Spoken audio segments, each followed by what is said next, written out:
bonjour les amis, merci pour tous vos retours, merci pour tous vos commentaires, vos likes, vos partages. Je sais que vous êtes très nombreux à vous intéresser à la nutrition, à savoir comment vous pouvez faire pour être plus en forme, comment vous pouvez faire pour nourrir la neurochimie donc de votre cerveau et surtout comment vous pouvez faire pour manger intelligemment sans prendre de poids. Alors déjà, il faut supprimer toute cause de stress, parce que si vous êtes stressé, si vous êtes, je peux vous en parler parce que ça a été une de mes problématiques pendant très longtemps, si vous êtes toujours dans une activité quotidienne et une suractivité, vous créez du cortisol dans le corps. Or, le cortisol va transformer les acides aminés au niveau du foie en sucre. Alors vous pouvez même manger gras, vous pouvez même effectivement supprimer donc le sucre, mais le sucre vous en aurez besoin parce que le cortisol a besoin de sucre et c'est lui qui va faire en sorte de transformer les acides aminés en sucre. Voilà. Donc déjà il faut être dans un plus grand calme et commencer à baisser donc la suractivité que vous avez. Ensuite, la deuxième chose, c'est qu'il faut supprimer les sucres. Et oui, ce qui cause aujourd'hui le surpoids chez la plupart des gens, au-delà des causes émotionnelles, c'est la notion de sucre.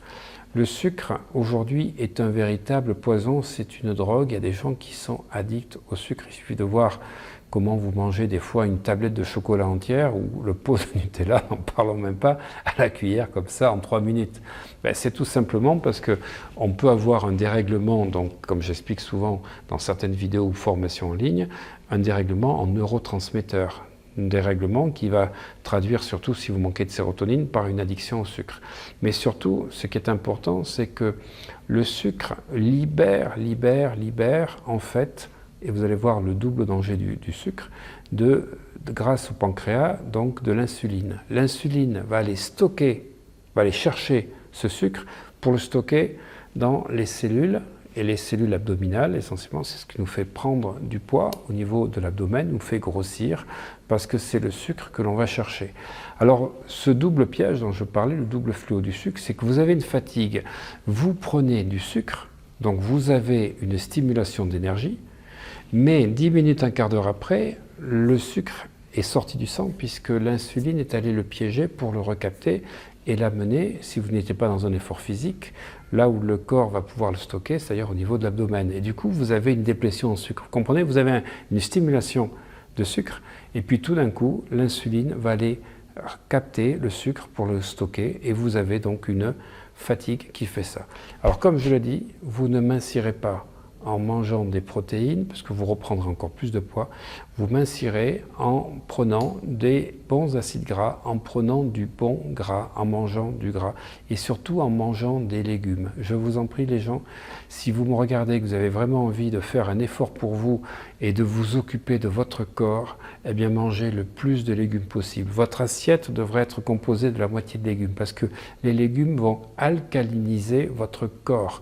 Nous savons aujourd'hui que la pollution atmosphérique, le stress, acidifie notre corps, mais aussi donc tout ce que nous mangeons comme protéines va générer de l'acide. Et cette acidité, eh bien, il va falloir des produits alcalinisants comme sont les légumes.